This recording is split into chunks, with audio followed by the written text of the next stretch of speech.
So last Saturday, my family decided to have a wholesome game night, which is always a gamble in my house because we somehow managed to turn even Monopoly into a contact sport.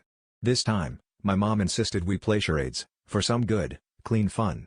My Uncle Tony, never one to pass up an opportunity for dramatics, showed up wearing a suspiciously dapper suit and a plastic rose tucked in his lapel. We thought, hey, he's just getting into the spirit.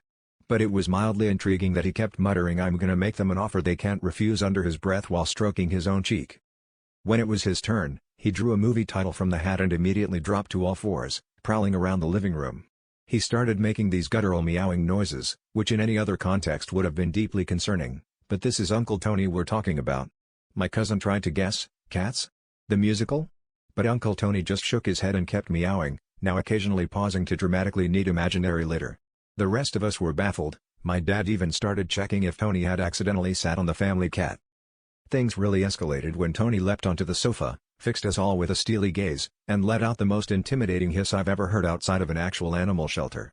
Suddenly, all the neighborhood cats, at least 6 of them, started appearing at our window, yowling in solidarity.